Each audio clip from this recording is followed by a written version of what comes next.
सूर्योदय के पहले और सूर्यास्त के बाद श्रेयार्थी को सभी प्रकार के भोजन पान आदि की मन से भी इच्छा नहीं करनी चाहिए। इस संबंध में थोड़ा विचारणीय है, क्योंकि महावीर को मानने वालों ने इस सूत्र को बुरी तरह विकृत कर दिया। जनों की धारणा केवल इतनी ही रह गई कि रात्रि में भोजन करने से हिंसा होती है, इसलिए नहीं करना चाहिए। ये बड़ा गौण हिस्सा है, ये मूल हिस्सा नहीं है। और अगर यही सच है तो अब रात्रि में भोजन करने में कोई अड़चन नहीं होनी चाहिए, क्योंकि महावीर के वक्त न बिजली थी, न प्रकाश था, न कुछ था। आज भी गांव के देहात में लोग अंधेरे में रात भोजन करते हैं। अगर इसीलिए महावीर ने कहा था कि रात्रि भोजन करने में कभी कोई कीड़ा है, कड़कट है, छोटा पतंग है, कीड़ा कोई भोजन में गिर जाता है, दिन में गिर जाता है, तो रात में तो बहुत आसान। और अंधेरे में भोजन या छोटे मोटे दिए के प्रकाश में भोजन, अगर महावीर ने इसीलिए कहा था, जैसा कि जैन साधु समझाते रहते हैं कि रात्रि में भोजन करने से हिंसा होती है, अगर महावीर ने इसलिए कहा था, तो अब इस सूत्र की कोई सार्थकता नहीं है। अब तो बिजली का प्रकाश है जो दिन से भी ज्यादा हो सकता है, अब तो कोई इसमें अड़चन नहीं है। अगर यही कारण है तब तो ये परिस्थितिगत बात थी और अब इसका कोई मूल्य नहीं रह जाता है। लेकिन यही कारण नहीं और इसका मूल्य कायम रहेगा। इसके मूल्य को हम समझें। सूर्योदय के साथ ही जीवन फैलता है।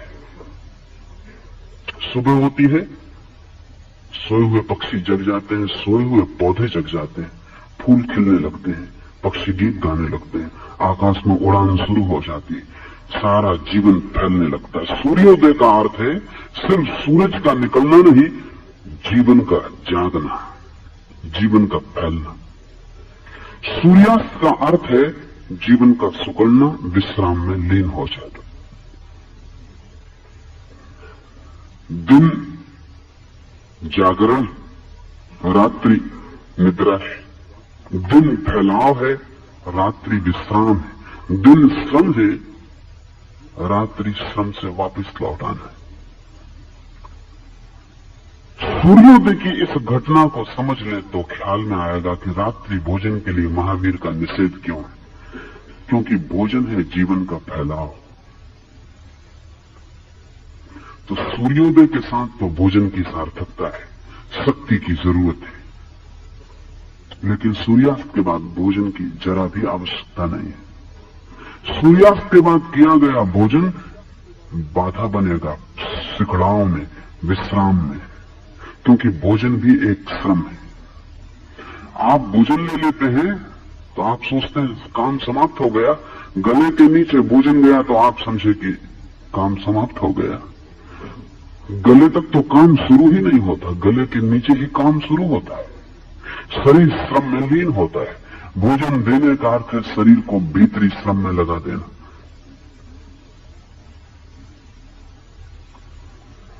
भोजन देने का अर्थ है कि अब शरीर का रोआ रोआ इसको पचाने में लग जाएगा।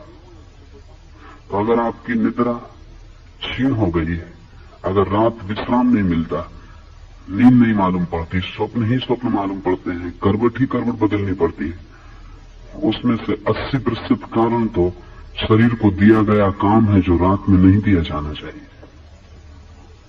तो एक तो भोजन देने का अर्थ है शरीर को श्रम देना, लेकिन जब सूरज उगता है तो ऑक्सीजन की, प्राणवायु की मात्रा बढ़ती है। प्राणवायु जरूरी है श्रम को करने के लिए। जब रात्रि आती, सूर्य डूब जाता है तो प्राणवायु का औसत गिर जाता है हवा में। जीवन को अब कोई जरूरत नहीं है। कार्बन डाइऑक्साइड का, कार्बन द्विऔषित का मात्रा बढ़ जाती, जो कि विश्राम के लिए जरूरी है। जान के आप हैरान होंगे कि ऑक्सीजन जरूरी है भोजन को पचाने के लिए। कार्बन द्विऔषित के साथ भोजन मुश्किल से पचेगा। मनोवैज्ञानिक अब कहते हैं कि हमारे अधिकतर दुख स्वप्नों का कारण हमारे पेट में पड़ा हुआ भोजन है। हमारी निद्रा की जो अस्त व्यस्तता है, अराजकता है, उसका कारण पेट में पड़ा हुआ भोजन है। आपके सपने अधिक मात्रा में आपके भोजन से पैदा हुए। आपका पेट परेशान है, काम में लीन है, दिन भर चुप गया, काम का समय बीत गया और अब भी आपका पेट काम में लीन है। बाकी हम तो अद्भुत लोग हैं, हमारा असली भोजन रात में होता है, बाकी तो दिन भर हम काम चला लेते हैं। जो असली भोजन है, बड़ा भोजन, डिनर, वो हम रात में लेते हैं। उससे ज्यादा दुष्टता शरीर के साथ दूसरी नहीं हो सकती।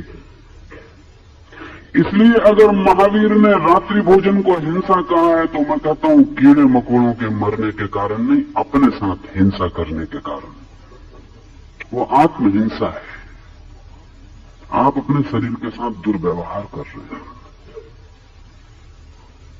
एक अवैज्ञानिक भोजन की जरूरत है सुबह, सूर्य के उगने के साथ। जीवन की आवश्यकता है, शक्ति की आवश्यकता है। श्रम होगा, शक्ति चाहिए, विश्राम होगा, शक्ति नहीं चाहिए। पेट सांझ होते होते होते होते मुक्त हो जाए भोजन से तो रात्रि शांत होगी, मौन होगी, गहरी होगी, निद्रा एक सुख होगी और सुबह आप ताजे उठेंगे। रात्रि भर भी आपको पेट को श्रम करना पड़े, सुबह आप थके मांदे उठेंगे। इसके और भी गहरे कारण हैं। आपने ख्याल किया होगा, जैसे ही पेट में भोजन पड़ जाता है वैसे ही आपका मस्तिष्क ढीला हो जाता है। इसलिए भोजन के बाद नींद सताने लगती है। लगता है लेट जाओ। लेट जाने का मतलब यह कि कुछ मत करो अब। क्यों? क्योंकि सारी ऊर्जा शरीर की पेट को पचाने के लिए दौड़ जाती है। मस्तिष्क बहुत दूर है पेट से। जैसे ही पेट में भोजन पड़ता है, मस्तिष्क की सारी ऊर्जा पेट में पचाने को आ जाती है। ये वैज्ञानिक तथ्य है। इसलिए आंख झपकने लगती है और नींद मालूम होने लगती है। इसलिए उपवास से आदमी को रात में नींद नहीं आती। दिन भर उपवास किया हो तो रात में नींद नहीं आती, क्योंकि सारी ऊर्जा मस्तिष्क की तरफ दौड़ती रहती, तो नींद नहीं आ पाती। इसलिए जैसे ही आप पेट भर लेते हैं तत्काल नींद मालूम होने लगती है। ये भरे पेट में नींद इसलिए मालूम होती है कि मस्तिष्क को जो ऊर्जा दी गई थी वो पेट ने वापस ले ली।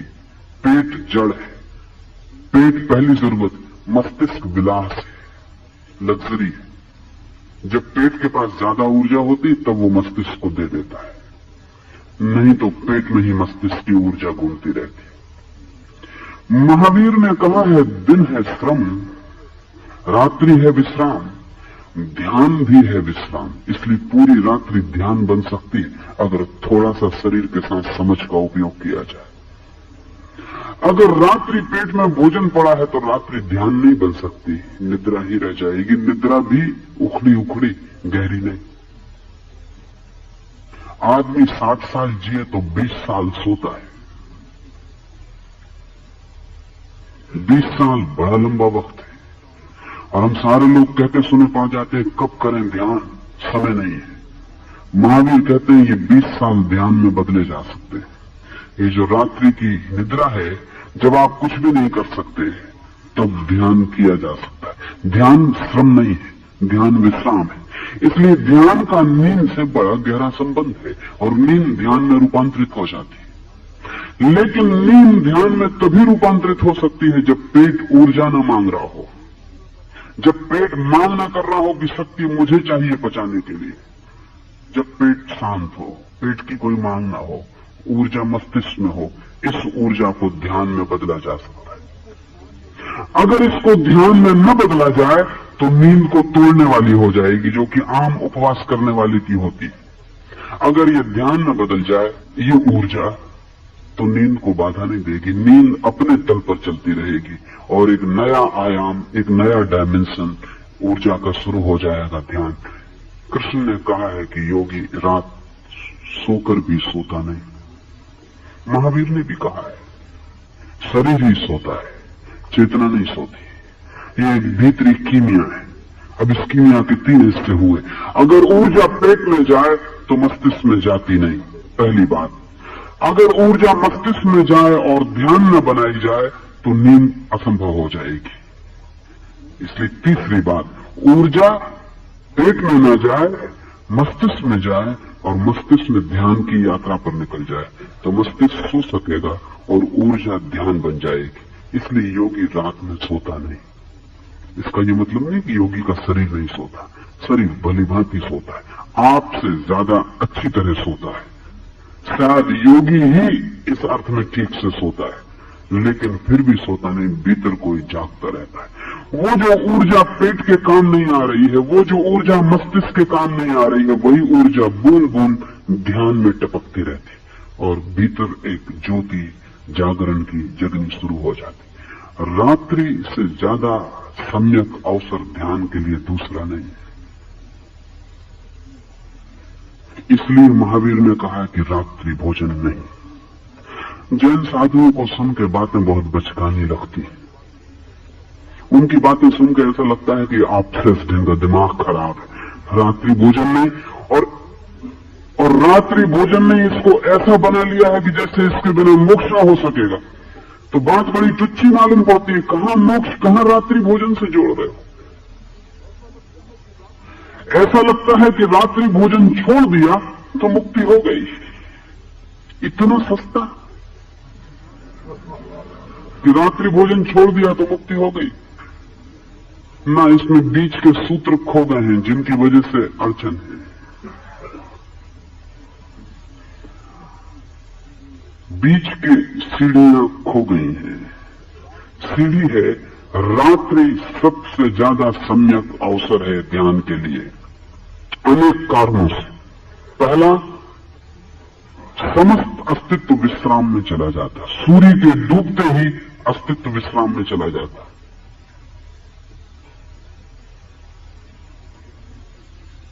मगर हम उल्टे लोग हैं, हमने सब कुछ उल्टा कर रखा है। सूर्य के डूबते ही समस्त अस्तित्व विश्राम में चला जाता। हमें भी विश्राम में चला जाना चाहिए। हमें सूरज के साथ यात्रा करनी चाहिए। शरीर भी विश्राम में जाना चाहिए, मन भी विश्राम में जाना चाहिए। मन के विश्राम का नाम ध्यान है, शरीर के विश्राम का नाम निद्रा है। आपका मन अगर विश्राम में नहीं जाता तो आप ध्यान में नहीं जा सकते। लेकिन जिनका शरीर ही विश्राम में नहीं जाता, उनका मन कैसे विश्राम में जा सकेगा। इसलिए महावीर ने कहा रात्रि भोजन बिल्कुल नहीं। इसका रात्रि से संबंध नहीं है, इसका आप से संबंध है, ध्यान से संबंध है। अब मैं जैनों को देखता हूं, रात्रि भोजन बिल्कुल नहीं, इसलिए शाम को वो ठूस ठूस के खा लेते।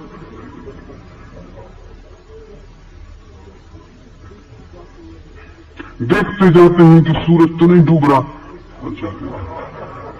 एक घर में मैं ठहरा हुआ था,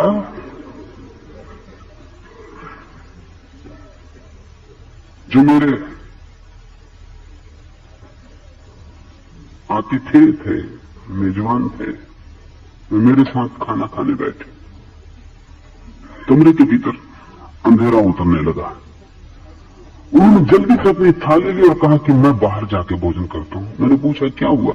उन्होंने कहा बाहर अभी जरा रोशनी, दिन है। कमरे से वो बाहर चले गए। वहां उन्होंने जल्दी जल्दी भोजन कर लिया।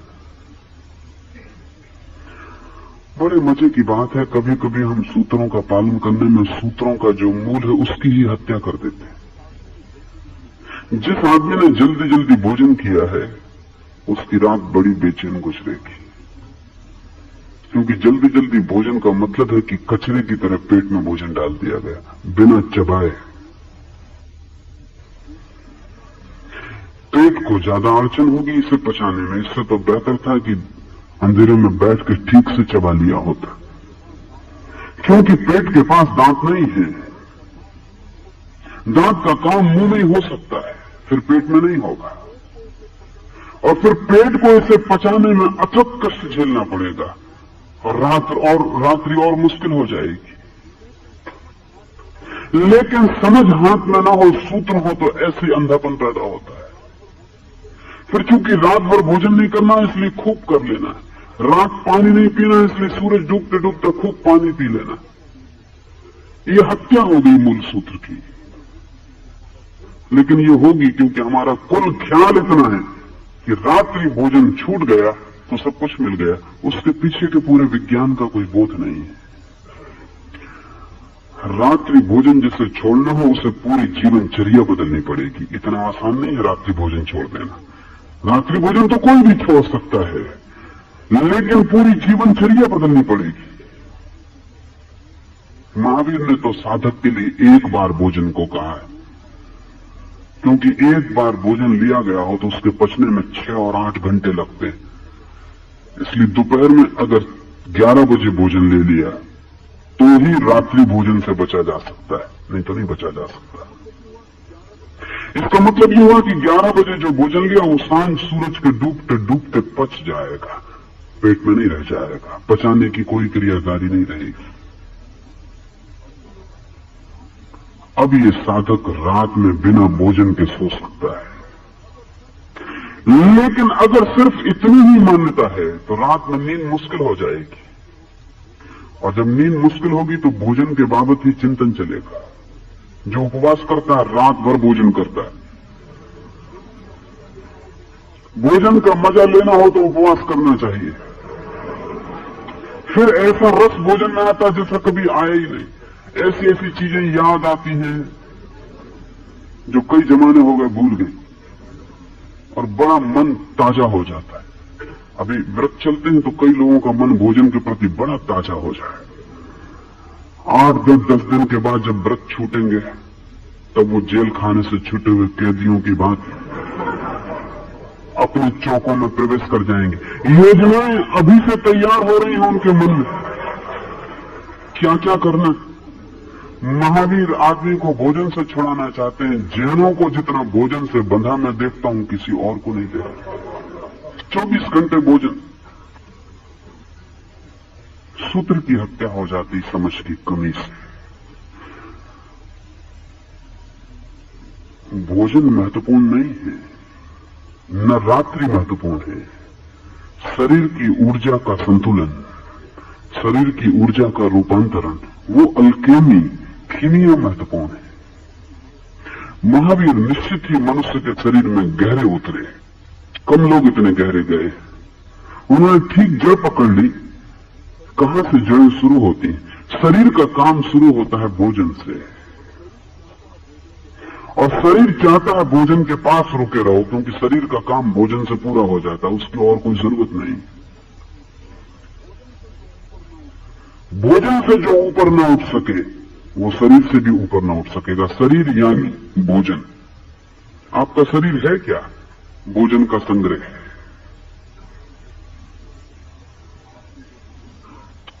आपने जो भोजन किया उसका आपके मां ने, आपके पिता ने जो भोजन किया उसका, उनके माता पिता ने जो भोजन किया उसका, आप भोजन का लंबा सार निचोड़ है आपका शरीर जो है।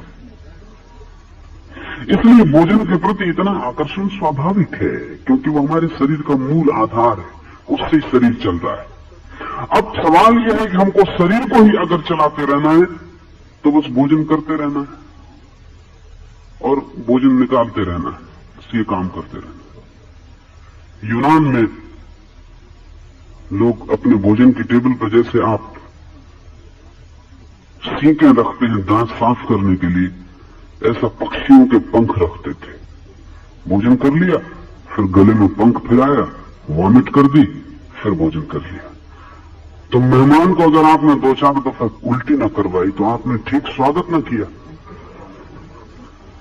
तो मेहमान के लिए बड़ा पंखा पक्षी का रखते थे, और 2 आदमी पास खड़े रहते थे जो जल्दी जब उसका भोजन वो कहे बस अब नहीं, तो जल्दी से वो बर्तन ले आएंगे, पंखा चला देंगे, उसके गले में वॉमिट करवा देंगे। नीरो ने, सम्राट नीरो ने 2 डॉक्टर रख छोड़े थे जो दिन में उसे 8 दफा उल्टियां करवाते थे ताकि वो और भोजन कर सके। मगर आप क्या कर रहे हैं? आप ना पंखा चला रहे हैं गले में, ना आपने डॉक्टर रख छोड़े हैं, लेकिन आप गलती में आप भी इतने कर रहे हैं कि डालो निकालो, डालो निकालो। आप सिर्फ एक यंत्र है जिसमें भोजन डाला जाता और निकाला जाता। एक सर्किल है, जब निकल जाए तो फिर डाल लो, जब डल जाए तो निकलने की प्रतीक्षा करो। आप जिंदगी भर भोजन डालने और निकालने का एक क्रम है, यही है जीवन। अगर इस ऊर्जा में से कुछ ऊर्जा मुक्त नहीं होती और ऊपर नहीं जाती तो आपको शरीर के अतिरिक्त किसी चीज का कभी अनुभव नहीं होगा। इसलिए महावीर भोजन के शत्रु नहीं है, भोजन के दुश्मन नहीं है जैसा उनके साधु हो गए। महावीर केवल भोजन ही जीवन नहीं है, भोजन के पार जीवन का विस्तार है, इसके उद्घाटक हैं। रात्रि भोजन नहीं, महावीर का बहुत आग्रह है। ये आग्रह इस बात की सूचना है कि ये मामला सिर्फ भोजन का नहीं है, ये कोई गहरी भीतरी क्रांति का मामला है। सूर्योदय के पहले और सूर्योदय के बाद शरणार्थी को सभी प्रकार के भोजन पान आदि की मन से भी इच्छा नहीं करनी चाहिए। ये भी जोड़ा है साथ, मन से इच्छा नहीं करनी चाहिए। आपने किया या नहीं किया ये उतना महत्वपूर्ण नहीं है जितना मन से इच्छा नहीं करनी चाहिए। तो मैं तो कहूंगा कि अगर कर लेने से मन की इच्छा मिटती हो तो कर लेना बेहतर, अगर न करने से मन की इच्छा बढ़ती हो तो खतरनाक। अगर थोड़ा सा भोजन पेट में डाल लेने से रात भर भोजन की मन की वासना क्षीण होती हो तो बेहतर, बजाय उपवास में रहने के रात भर मन भोजन के आसपास घूमे, वो ज्यादा खतरनाक है। महावीर कहते हैं रात्रि भोजन तो करना नहीं है और रात्रि में मन में वासना भी ना उठे भोजन की। ये कैसे होगा, ये हमें मुश्किल मालूम पड़ता है। भोजन ना करें ये कोई बड़ी कठिन बात नहीं, कोई भी कर सकता है। थोड़ा जिद्दी स्वभाव हो तो और आसान मामला है। इसलिए अक्सर जिद्दी बच्चे, अभी पर्यूषण चलता है तो जो बच्चे जिद्दी हैं वो भी उपवास कर लेंगे। उनके माँ बाप समझते हैं कि बच्चा बड़ा धार्मिक है, कुल कारण इतना है कि बच्चा उपद्रवी और पीछे सताएगा। उसका मतलब यह है कि बच्चा बच्चा नहीं है, जिद्दी है, बहुत अहंकारी है और देखता है कि बड़े कर रहे हैं उपवास तो ठीक हम भी करके दिखा देते। और जितना लोग समझाते हैं कि मत करो बेटे, तुम अभी छोटे हो, बड़े होकर करना, उतना उसका अहंकार मजबूत होता है। अच्छा छोटे हैं तो करके दिखाई देते, वो करके दिखा देगा। ये बच्चा कल, आज नहीं कल उपद्रवी सिद्ध होने वाला है। जरूरी नहीं है कि साधु हो जाए तो उपद्रवी ना हो, अधिक साधु तो उपद्रवी होते ही हैं। उपद्रव का मतलब ही इतना है कि ये अहंकार को रस मिलना शुरू हो गया। आप भी थोड़े अहंकारी हो तो बराबर भोजन छोड़ सकते हैं, भोजन में क्या अड़चन है। लेकिन मन की वासना कैसे छूटेगी? वो जो रात मन दौड़ेगा भोजन की तरफ, उसका क्या करिएगा? उसको कैसे रोकिएगा? उसे रोका नहीं जा सकता, मन दौड़ेगा ही। उसे जब तक आप मन की ऊर्जा को नई दिशा में प्रवाहित न कर दें तब तक वो उन्हीं दिशाओं में दौड़ेगा जिसकी उसे आदत है। पेट कहेगा भूख लगी है तो मन पेट की तरफ दौड़ेगा, गला कहेगा प्यास लगी है तो मन गले की तरफ दौड़ेगा। मन का काम ही यही है कि वो शरीर में कहां क्या हो रहा है इससे आपको सूचित रखे। एक ही हालत है कि मन किसी इतनी बड़ी चीज में नियोजित हो जाए कि उसे पता ही न चले कि पेट को भूख लगी कि गले को प्यास लगी। उसका नाम ही ध्यान है। उस दिशा में नियोजित हो जाए, इतना लीन हो जाए किसी और आयाम में कि शरीर भूल ही जाए। जब शरीर भूल जाए तो फिर प्यास नहीं लगती, फिर भूख नहीं लगती। भूख लगी है आपको, घर में आग लग गई, फिर भूख नहीं लगती, फिर पता ही नहीं चलता कि भूख लगी। अभी बिल्कुल सुस्त होकर बैठते थे कि कदम नहीं उठाया उठता है और घर में आग लगी, आप ऐसे दौड़ रहे हैं जैसे गलती हो गई कि आपको ओलंपिक क्यों न भेजा। सारी ताकत लगा दी है आपने। मिल्खा सिंह अब आपसे जीत नहीं सकता दौड़ में।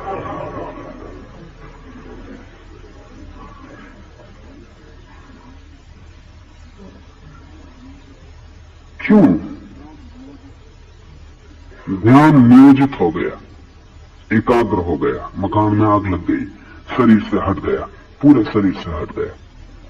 ध्यान का नियोजन बड़ी बात है। मैंने सुना है मिल्खा सिंह के संबंध में, एक रात उसके घर में चोर घुसे। वो विश्व विजेता दौड़ाक, उसके घर में चोर घुसे। मिल्खा सिंह जोश में आ गया, चोरों के पीछे भागा, पुलिस स्टेशन पहुंच गया, जाके इंस्पेक्टर को कहा कि चोर कहां है। मैं उनके ठीक पीछे था, चोर तो वहां कोई थे नहीं। इंस्पेक्टर ने कहा कि चोर आप अकेले दौड़े चले आ रहे हैं। मिल्खा सिंह ने कहा गलती हो गई, I must have overtaken them. रास्ते में मैं भूल गया कि चोरों का पीछा कर रहा हूं, मैं समझा दौड़ चल रही।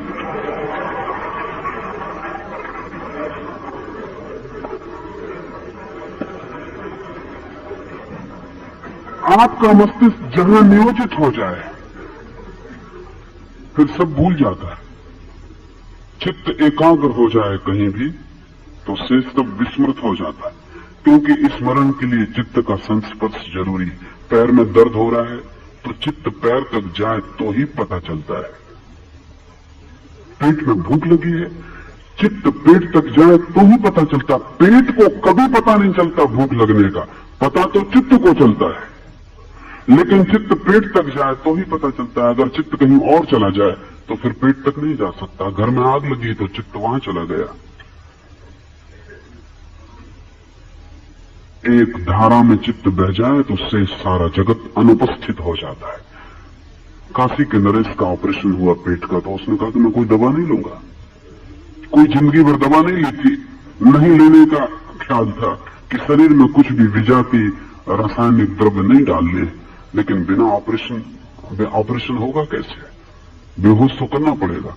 उसने कहा कि नहीं, कोई जरूरत नहीं, बस मुझे गीता पढ़ने दी जाए, मैं गीता पढ़ता रहूंगा, तुम पेट का ऑपरेशन कर डालना। डॉक्टर बड़े चिंतित थे कि असंभव मामला दिखता है कि गीता पढ़ने में इतना चित्त एकाग्र हो पाएगा, लेकिन कोई उपाय न था। मौत दोनों हालत में होने वाली थी। अगर नहीं ऑपरेशन करते हैं तो सम्राट मरेगा, अगर करते हैं तो एक संभावना भी शायद, इसलिए ऑपरेशन किया गया। और काशी नरेश गीता पढ़ते रहे और उनका पेट काटा जाता रहा, सी दिया गया, सब ठीक हो गया। ये पहला ऑपरेशन था, बड़ा ऑपरेशन था, पहला ऑपरेशन था जो बिना किसी एनेस्थेसिया के, बिना किसी बेहोशी की दवा के किया गया। डॉक्टर तो चकित हो गए, उन्होंने कहा तो चमत्कार है, लेकिन नरेश ने कहा कोई भी चमत्कार नहीं है, क्योंकि पेट तक मेरा जाना जरूरी है, तभी तो मुझे पता चले कि वहां दर्द हो रहा है। लेकिन मैं गीता की तरफ जा रहा हूं तो फिर वहां नहीं जा सकता। ध्यान की तरफ जाने के बिना रात्रि भोजन से बचने का कोई अर्थ नहीं है, उपवास का भी कोई अर्थ नहीं है। आप समझते हैं उपवास और अनशन में यही फर्क है। अनशन का मतलब है भूखे मर रहे हैं, रात सोच रहे हैं। अनशन उपवास नहीं है। उपवास शब्द का अर्थ होता है आत्मा के निकट होना, उपवास आत्मा के पास होना। आत्मा के पास होने का अर्थ ही ध्यान है। तो जो ध्यान नहीं कर सकता वो उपवास नहीं कर सकता। इसलिए मैं नहीं कहता कि उपवास की फिक्र करो, पहले ध्यान की फिक्र करो। ध्यान जिसे आता है उसका अनशन उपवास बन जाता है, जिसे ध्यान नहीं आता उसका उपवास सिर्फ भूख हड़ताल है, अपने ही खिलाफ। उससे कोई आनंद उत्पन्न होने वाला नहीं है। इसलिए महावीर ने इतना जोर दिया है। क्या करें, कैसे मन ध्यान बन जाए, कहां मन को ले जाएं, तो मन के धीरे धीरे अभ्यास करने पड़ते हैं हटाने के। मन को धीरे धीरे शरीर से हटाने का अभ्यास करना पड़ता है। कभी ऐसा थोड़े से प्रयोग करें तो ख्याल में आना शुरू हो जाएगा। खड़े हैं, आंख बंद कर लें, बाएं पैर में मन ले जाएं, बाएं पैर के अंगूठे तक मन को जाने दें, दाएं पैर को बिल्कुल भूल जाएं। सारा चेतना बाएं पैर में घूमने लगे। ये कठिन नहीं है, बाएं पैर में चेतना घूमने लगेगी। फिर हटा लें बाएं पैर से, फिर दाएं पैर में ले जाएं, बाएं पैर को बिल्कुल भूल जाएं, दाएं पैर में चेतना को घूमने दें। इसे हर अंग पर बदलें तो आपको फौरन एक बात पता चल जाएगी कि चेतना भी एक प्रवाह है आपके भीतर, और जहां आप ले जाना चाहते हैं वहां जा सकता है, और जहां से आप हटाना चाहते हैं वहां से हट सकता है। अभी आपने कभी इसका अभ्यास नहीं किया, इसलिए ख्याल में नहीं है। इसलिए शरीर जहां चाहता है आपकी चेतना वहां चली जाती, आप जहां चाहते हैं वहां नहीं जाती, क्योंकि आपने उसका कोई अभ्यास नहीं किया। अभी भूख लगती तो चेतना तत्काल पेट में चली जाती, वो आपसे आज्ञा नहीं लेती कि मैं पेट की तरफ जाऊं, वो चली जाती, आप कुछ कर नहीं पाते, क्योंकि आपने कभी ये अब तक सोचा ही नहीं कि चेतना का प्रवाह मेरी इंटेंशन, मेरी अभिप्सा पर निर्भर है। इसका थोड़ा प्रयोग करें। रात बिस्तर पर पड़े हैं, सारी चेतना को पैर के अंगूठों में ले जाएं, सब तरफ से भूल जाएं, सिर्फ अंगूठे रह जाएं, ले जाएं भीतर भीतर भीतर, अंगूठे में ठहर जाएं जाके, जैसे आपकी आत्मा अंगूठे में ठहर गई। बहुत लाभ होगा, नींद तत्काल आ जाएगी, क्योंकि मस्तिष्क से अंगूठा बहुत दूर है। जब चेतना सारी वहां पहुंच जाती, मस्तिष्क खाली हो जाएगा, आप एकदम गहरी नींद में गिर जाएंगे। चेतना को थोड़ा हटाना सीखें। आंख बंद कर लें, आंख बंद कर लें, कहीं भी एक बिंदु पर चेतना को स्थिर करने की कोशिश करें। आप पाएंगे जिस बिंदु पर चेतना को ले जाएंगे वहीं प्रकाश पैदा हो जाएगा। आंख बंद कर लें, सोचें कि सारी चेतना हृदय पर आ गई। इंटेंशनल अभिप्राय से सारी चेतना को हृदय पर ले आए, हृदय की धड़कन ही केंद्र बन गई। आप अचानक पाएंगे हृदय के पास धीमा सा प्रकाश होना शुरू हो गया। चेतना को बदलने के ये प्रयोग करते रहे, कभी भी कर सकते हैं, इसमें कोई अड़चन नहीं। कुर्सी पर खाली बैठे हैं, ट्रेन में, बस में, कार में, बिल्कुल कर सकते हैं, कहीं कोई अलग समय निकालने की जरूरत नहीं। धीरे धीरे आपको लगेगा आपकी मास्टरी हो गई। ये मास्टरी वैसे ही जैसे कि कोई कार की ड्राइविंग सीखता है, ऐसी ही चेतना की ड्राइविंग सीखनी पड़ती है। एक आदमी साइकिल चलाना सीखता है, आप भी साइकिल चलाना जानते हैं, लेकिन अब तक कोई बता नहीं सका कि साइकिल कैसे चलाई जाती। अभी तक तो नहीं बता सका कोई। चला के बता सकते हैं आप, लेकिन कैसे चलाई जाती, क्या है ट्रिक, क्या है सीक्रेट। सीक्रेट सूक्ष्म है, अभ्यास से आ जाता है, लेकिन ख्याल में नहीं है। साइकिल चलाना एक बड़ी दुर्लभ घटना है, क्योंकि पूरे समय ग्रेविटेशन आपको गिराने की कोशिश कर रहा है, जमीन आपको पटकने की कोशिश कर रही है, दो चक्के पर सीधे आप खड़े, लेकिन प्रतिपल आप गति इतनी रख रहे हैं कि आपको इसके पहले कि इस जमीन की ग्रेविटेशन गिराए आप आगे हट गए, इसके पहले कि वहां का गुरुत्वाकर्षण आपको पटके आप फिर आगे हट गए। गति और गुरुत्वाकर्षण के बीच में आप एक संतुलन बनाए हुए।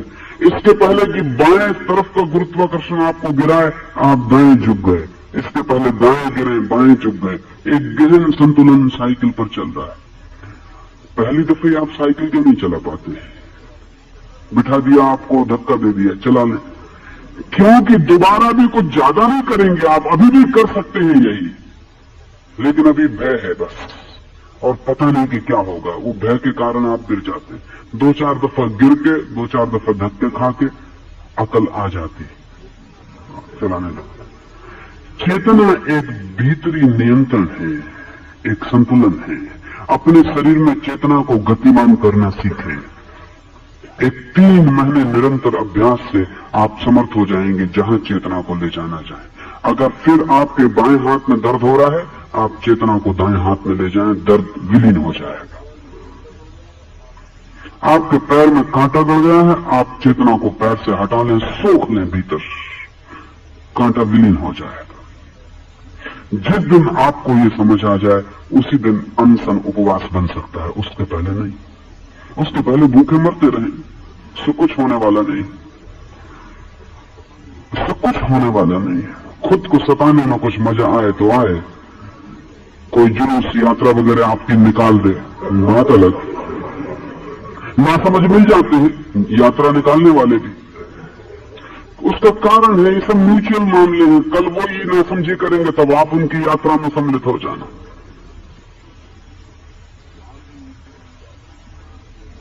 आदमी इसीलिए यात्राओं में सम्मिलित हो जाता है कि कल अपनी निकली और कोई सम्मिलित ना हुआ। मुल्ला नसरुद्दीन एक दिन अपनी पत्नी से कह रहा कि नहीं, आज मैं जाऊंगा ही नहीं। पत्नी ने कहा क्या मामला, कहां जाने की बात? मुल्ला नसरुद्दीन के मित्र की पत्नी मर गई है। तो नसरुद्दीन कहता आज मैं नहीं जाऊंगा। पत्नी कहती क्या पागल हो गए, जाना ही पड़ेगा। नसरुद्दीन ने कहा कि वो 3 दफे मौका दे चुका मुझे, 3 पत्नियां मर चुकी, मैंने उसको अब तक एक भी अवसर नहीं दिया। ऐसे बड़ी हीनता मालूम पड़ती कि चले हर बार, अब तक अपन ने कोई मौका ही नहीं दिया, और वो है कि दिए चला जा रहा। म्यूचुअल पारस्परिक है सब लेन देन, यहां सब लेना देना का हिसाब है, यहां सारा खेल उस पर टिका हुआ है। तो ना समझ आपको मिल जाएंगे आपके जुलूस में जाने को, क्योंकि वो भी आशा लगाए बैठे हैं कि कभी न कभी आप भी उनके जुलूस में आएंगे। शायद इसमें कुछ रस आ जाए तो बात अलग, लेकिन आपका अनशन अनशन ही रहेगा, उपवास नहीं बन सकता। उपवास तो एक भीतरी विज्ञान है। इस विज्ञान का पहला सूत्र है चेतना को शरीर के अंगों में प्रवाहित करने की क्षमता, सचेतन स्वेच्छा से। जब ये क्षमता आ जाती है तो फिर चेतना को शरीर के बाहर ले जाने की दूसरी प्रक्रिया है कि शरीर के चेतना के बाहर ले जाना। जब शरीर के बाहर चेतना जाने लगती है तभी भूख, प्यास, दुख, पीड़ा का कोई पता नहीं चलता। तो महावीर ने कहा है इच्छा भी नहीं करनी चाहिए। हिंसा, असत्य, चोरी, मैथुन, परिग्रह और रात्रि भोजन से जो जीव विरत रहता है वह निराश्रव, निर्दोष हो जाता है। निराश्रव महावीर का अपना शब्द है और बड़ा कीमती। आश्रव महावीर कहते हैं उन द्वारों को जिनसे हमारे भीतर बाहर से चीजें आती। आश्रव यानी आना, निराश्रव मतलब बाहर से हमारे भीतर अब कुछ भी नहीं आता। अब हम अपने में आप्तकाम, अब हम अपने में पूरे, अब कोई मांग न रही बाहर से। अब सारा संसार भी इस क्षण खो जाए, बिल्कुल खो जाए, तो ऐसा ही लगेगा एक स्वप्न समाप्त हुआ। इससे कोई अंतर नहीं पड़ेगा, इससे कोई भेद नहीं पड़ेगा। निराश्रव का अर्थ है कि बाहर से आने का जो भी यात्रा पथ था वो समाप्त हो गया। अब किसी यात्री को हम भीतर नहीं बुलाते, अब हमारे भीतर कोई भी नहीं आता। न धन, न प्रेम, न घृणा, न क्रोध, अब कुछ भी हम भीतर नहीं आने देते। न मित्र, न शत्रु, अब कोई हमारे भीतर प्रवेश नहीं करता। अब हम अपने में पूरे हैं, लेकिन हम तो आश्रव में ही जीते हैं। हम पूरे वक्त बाहर से कुछ हमें चाहिए, उत्तेजना चाहिए पूरे वक्त बाहर से। ऐसा जैसे बाहर के सहारे ही हम जीते हैं, भीतर भी। एक आदमी आ जाता है, आपसे कह देता है बड़े सुंदर है, चित्त प्रफुल्लित हो जाता है, फूल खिल जाते, पक्षी उड़ने लगते हैं भीतर। इसकी रास्ता आप देख रहे थे कि कोई आके कहे कि बड़े सुंदर है। लोगों की आंखों में आप खोजते रहते हैं कि लोग आपको सुंदर कह रहे हैं कि नहीं। अगर कोई आपकी तरफ ध्यान नहीं देता, चित्त बड़ा उदास हो जाता। मैं एक यूनिवर्सिटी में था, वहां कुछ लड़कियां मुझे आके शिकायत करती हैं कि किसी ने कंकड़ मार दिया, किसी ने धक्का मार दिया। मैंने सोचा मारने भी तो, अगर कोई धक्का न मारे और कोई कंकड़ न मारे तो भी मुसीबत, तो भी चित्त उदास होता है। जिस लड़की को कोई कंकड़ नहीं मारता यूनिवर्सिटी में, उसका कष्ट आपको पता है। वो कष्ट जिसको कंकड़ मारे जाते हैं उससे बहुत ज्यादा है। सच तो ये है कि जो लड़की आकर मुझे शिकायत की है कि मुझे फला लड़के ने कंकड़ मारा, इसने कंकड़ मारा, उस प्रोफेसर तक ने मुझे धक्का दे दिया, वो असल में इसके कहने में रस भी ले रही है, उस रस का उसे पता ना हो, भीतर उसे मजा भी आ रहा है। इसलिए जब कोई आके बताता है कि रास्ते में भीड़ बड़ी धक्का मारने लगी, तो उसकी आंखों में देखना एक चमक है। अगर भीड़ धक्का न मारती, कोई देखता ही नहीं कि आप थे भी, कि आप थे भी, तो उदासी चित्त को पकड़ लेगी, कोई ध्यान नहीं दे रहा है।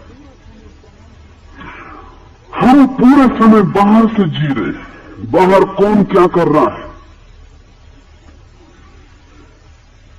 ये हमारा आश्रव चित्त है।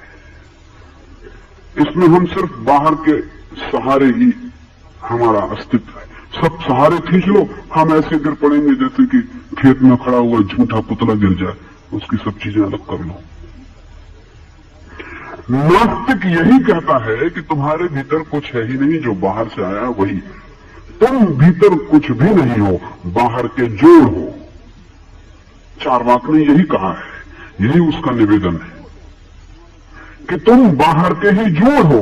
तुम्हारे शरीर में जो खून दौड़ रहा है वो बाहर से आया, तुम्हारा जो अंग, तुम्हारा सेल बन गया वो बाहर से आया, मांस मज्जा सब बाहर से आई, तुम जो भी हो वो सब बाहर से आया हुआ। भीतर तुम कुछ भी नहीं हो, भीतर होने जैसी कोई बात ही नहीं है। देयर इज नो इनरनेस, सब कुछ बाहर से आया हुआ है, भीतर झूठा शब्द है। इसलिए चार्वाक कहता है बाहर की सब चीजें अलग कर लो तो भीतर कुछ नहीं बचता। हालत वैसी हो जाती है जैसे प्याज के छिलके निकालते जाओ, आखिर में कुछ भी हाथ नहीं आता, प्याज हाथ में नहीं आती। प्याज छिलकों का जोड़ थी। चार्वाक कहते हैं तुम भी सिर्फ एक जोड़ हो, बाहर के सब हटा लो और तुम खो जाओगे। तुम्हारी आत्मा वगैरह कुछ भी नहीं है, सिर्फ एक जोड़ है, एक कंपाउंड। महावीर इसके ही विपरीत है। वो कहते हैं तुम भीतर भी कुछ हो, तुम्हारा भीतरी होना भी तत्व है, लेकिन इस भीतरी तत्व को तुम जानोगे कैसे? तुम तभी जान पाओगे जब तुम बाहर से सब लेना बंद कर दो। शरीर तो बाहर से लेगा ही, इसलिए महावीर कहते हैं शरीर का कोई भीतरीपन नहीं है, शरीर का सब कुछ बाहरी है।